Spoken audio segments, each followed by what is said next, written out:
Hello everyone, मैं हूं Aman. Welcome to all about my world. आज मैं अपने वीडियो में बात करने वाली हूं बेबीज केयर के बारे में।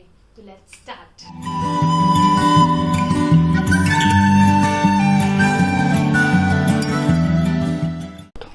As you guys might know that I'm a mother of twins, a girl and a boy, and they both were prematurely born. तो सबसे पहले मैं आपसे शेयर करूंगी प्रीमेच्योर बेबीज किसे कहते हैं। तो नॉर्मल प्रेगनेंसी पीरियड जो हमारा होता है वो 40 वीक्स का होता है, और जिन बेबीज का बर्थ 37 वीक से पहले होता है उनको प्रीमेच्योर बेबीज कहते हैं। मेरे बेबीज का बर्थ हुआ था 32 वीक्स पे।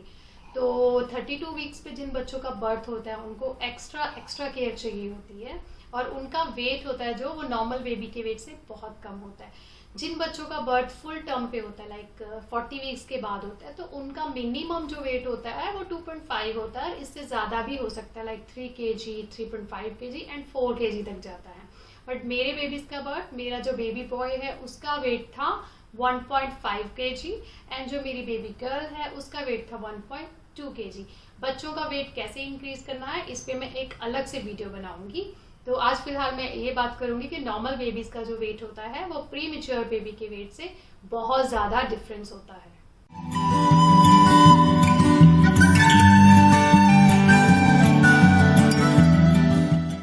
अभी हमने इसके बारे में तो बात की है कि प्रीमेच्योर बेबीज कौन होते हैं, उनका और नॉर्मल बेबीज का जो वेट होता है वो भी काफी डिफरेंट होता है। तो अभी मैं आपको बताती हूँ कि प्रीमेच्योर बेबीज होते हैं उनके लिए बेस्ट सुटेबल एनवायरनमेंट कौन सा होता है। तो जब बच्चे बॉर्न होते हैं प्रीमेच्योरली तो उनको NICU में इंक्यूबेटर में रखा जाता है। तो व्हाट इज इंक्यूबेटर, पहले हम इसके बारे में बात करते हैं।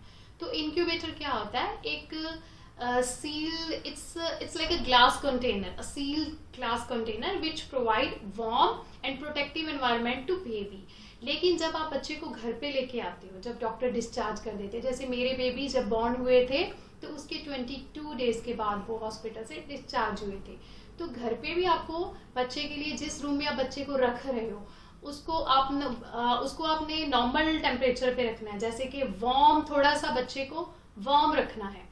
मीन्स जैसे मेरे बेबी अगस्त में बॉर्न हुए थे, तो अगस्त के मंथ में भी you guys can understand that north India में कितनी गर्मी होती है। तो उस टाइम पे भी मैं फुल स्पीड पे फैन नहीं ऑन कर सकती थी, ना ही मैं AC के नीचे उनको रख सकती थी। तो आपको कैसे रखना है? बच्चों को हमेशा फुल स्लीव्स के कपड़े डाल के रखने हैं, उनके हाथों में हमेशा कॉटन के मिटन्स डाल के रखने हैं, और उनके पैरों में हमेशा बूटीज डाल के रखनी है, और उनके हेड को कवर रखना है आपको कॉटन कैप के साथ। तो basically you have to cover your baby with cotton cloth. तो लेकिन आपको पंखे के डायरेक्ट नीचे बच्चे को नहीं रखना है। हाँ, पंखा सेंटर पे, आप साइड पे बच्चे को रख दीजिए। अगर आपको बहुत ज़्यादा गर्मी लग रही है तो आप AC ऑन कर सकते हो, जैसे 5-10 मिनट के लिए आपको 28 या 29 टेम्परेचर पे आप कीजिए, लेकिन जो रूम का डोर है उसको आपको ओपन ही रखना पड़ेगा। मेन मेरा मतलब है कहने का कि बच्चे को आपको ठंडा नहीं होने देना, उसके हाथ और पैर ठंडे बिल्कुल नहीं होने चाहिए। अगर बच्चे के हाथ और पैर वार्म होंगे, गर्म होंगे, तो बच्चा फीड भी अच्छे से ही लेगा। उसके हाथ और पैर ठंडे नहीं होने देने। और वन मोर थिंग, उसके हाथ पैर अगर हमें ठंडे नहीं होने देने, बट उसके हाथों और पैरों में हमें स्वेटिंग भी नहीं होने देनी। तो ये चीज़ों का आपको ख्याल रखना है कि बच्चे को हमें हल्के वार्म एनवायरनमेंट में ही रखना है। अभी हम बात करेंगे कि जो नॉर्मल बेबी होता है उसे हम कैसे एनवायरनमेंट में रखें, तभी यू कैन मेक डिफरेंस ना। जो नॉर्मल बेबी जब हॉस्पिटल से डिस्चार्ज होता है तो 10 दिन या 15 दिन के लिए तो आप उसको भी फुल स्लीव्स के कॉटन के कपड़े डालिए, बट उसको मिटन एंड बूटीज की कोई जरूरत नहीं है, ना ही उसको हेड कवर की है। बट हाँ, उस पे आप पतली सी शीट जैसे कॉटन की है उससे कवर रखिए। बट आफ्टर 15 डेज आप बच्चे को अकॉर्डिंग टू वेदर कपड़े डाल सकते हो। तो ये हमारा टॉपिक इस पे क्लियर हो गया कि बच्चे को किस टाइप के एनवायरनमेंट में आपको रखना है।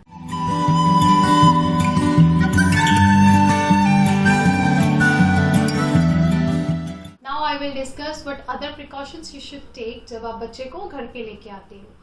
तो सबसे पहले तो आप ये ध्यान रखिए कि आप बच्चे के लिए एक रूम में ऐसा एनवायरनमेंट क्रिएट कीजिए जो बच्चे के लिए प्रोप्रिएट हो, कंफर्टेबल हो।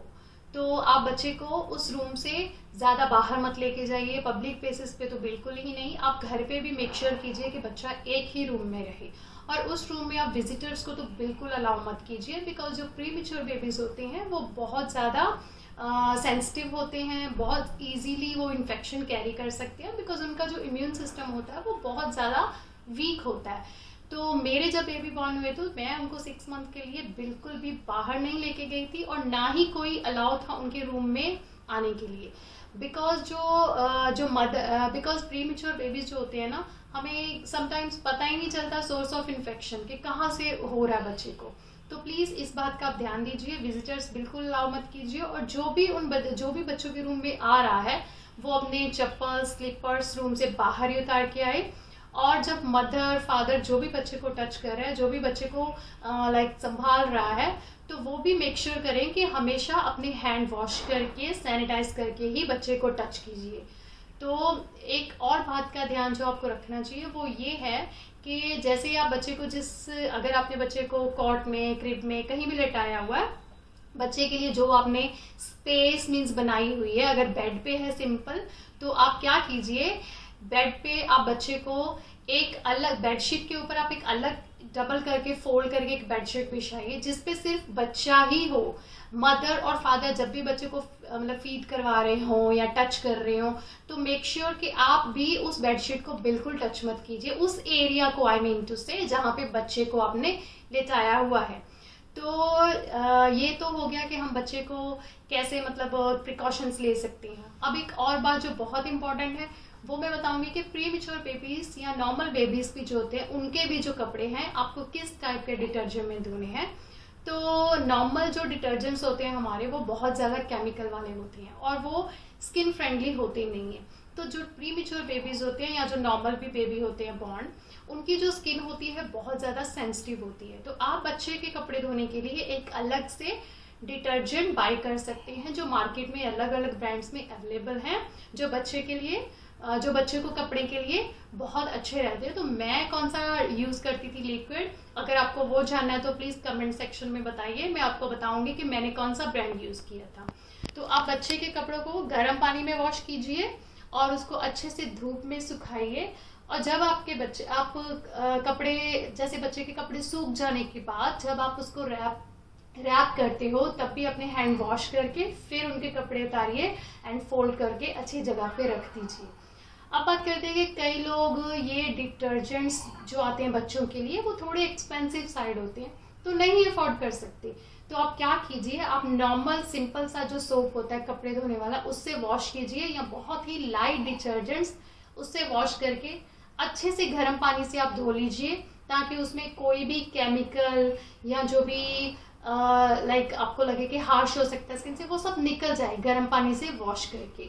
तो आपको ये वीडियो कैसे लगा ये कमेंट करके बताना। नेक्स्ट वीडियो में मैं आप बात करूंगी कि प्री मेच्योर बेबीज का वेट हम कैसे बढ़ा सकते हैं, और किस एज में हमें उनको सेमी सॉलिड स्टार्ट करना है, या नॉर्मल बेबी को हमने कब सेमी सॉलिड स्टार्ट करना है, और क्या क्या चीज़ें हम उनको दे सकते हैं। तो अगर आपको मेरा वीडियो अच्छा लगा, आपको थोड़ा भी यूजफुल लगा, तो please like, subscribe and comment and share with your friends also. Till the time, bye bye, take care.